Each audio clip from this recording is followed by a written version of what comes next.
एकादशी तिथि प्रभु को अति प्रिय होने के कारण अति पुण्य फलदायी मानी जाती है।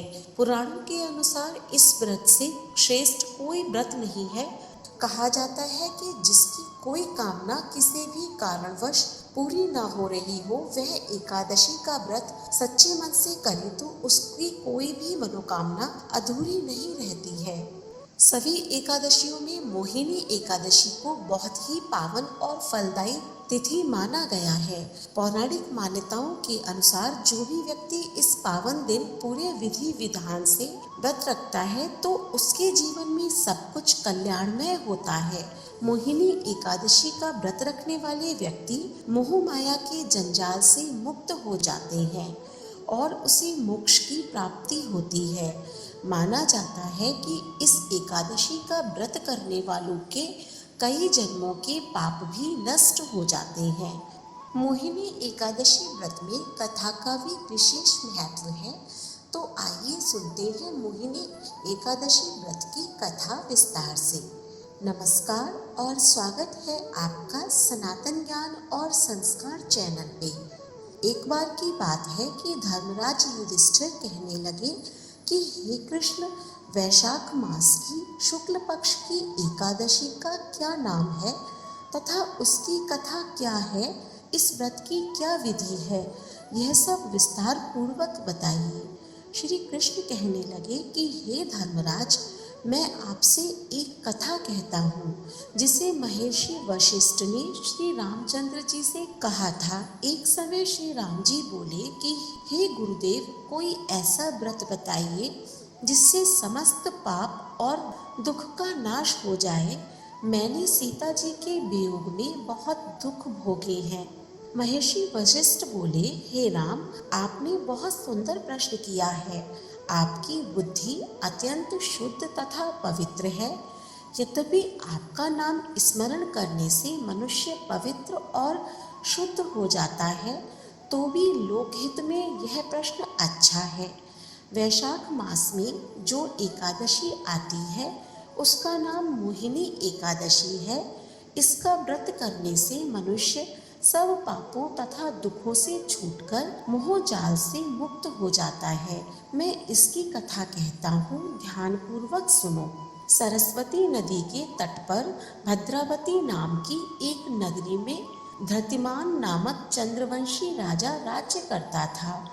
वहाँ धन्य धान से संपन्न व पुण्यवान धनपाल नामक वैश्य भी रहता था।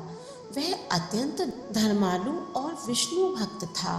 उसने नगर में अनेक भोजनालय, प्याऊ, कुएं, सरोवर, धर्मशाला आदि बनवाए थे। सड़कों पर आम, जामुन, नीम आदि के अनेक वृक्ष भी लगवाए थे। उसके 5 पुत्र थे, सुमना, सद्बुद्धि, मेधावी, सुकृति और धृतबुद्धि। इनमें से 5वां पुत्र धृतबुद्धि महापापी था। वह पितर आदि को नहीं मानता था। वह वैश्या, दुराचारी मनुष्यों की संगति में रहकर जुआ खेलता और पर स्त्री के साथ भोग विलास करता था तथा मांस का सेवन भी करता था। इस प्रकार अनेक कुकर्मों में वह पिता के धन को नष्ट करता रहता था। इन्हीं कारणों से त्रस्त होकर पिता ने उसे घर से निकाल दिया था। घर से बाहर निकलने के बाद वह अपने गहने कपड़े बेचकर अपना निर्वाह करने लगा। जब सब कुछ नष्ट हो गया तो वैश्या और दुराचारी साथियों ने भी उसका साथ छोड़ दिया। अब वह भूख प्यास से अति दुखी रहने लगा। कोई सहारा न देखकर चोरी करना भी उसने सीख लिया। एक बार वह पकड़ा गया तो वैश्य का पुत्र जानकर चेतावनी देकर छोड़ दिया गया, मगर दूसरी बार फिर पकड़ में आ गया। राजा ने इस बार उसे कारागार में डाल दिया। कारागार में उसे अत्यंत दुख दिए गए। बाद में राजा ने उसे नगरी से निकल जाने को कहा। वह नगर से निकलकर वन में चला गया। वहाँ वन्य पशु पक्षियों को मारकर खाने लगा।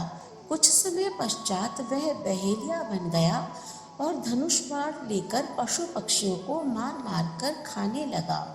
एक दिन भूख प्यास से व्यथित होकर वह खाने की तलाश में घूमता हुआ कौंडिन्य ऋषि के आश्रम में पहुंच गया। उस समय वैशाख मास था और ऋषि गंगा स्नान कर रहे थे। उनके भीगे वस्त्रों के छींटे उस पर पड़ने से उसे कुछ सद्बुद्धि प्राप्त हुई।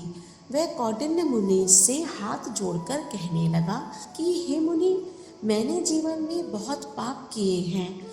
आप इन पापों से छूटने का कोई साधारण बिना धन का उपाय बताइए।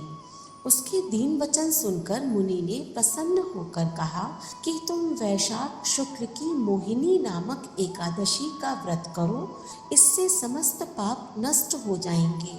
मुनि के वचन सुनकर वह अत्यधिक प्रसन्न हुआ और उनके द्वारा बताई गई विधि के अनुसार व्रत किया।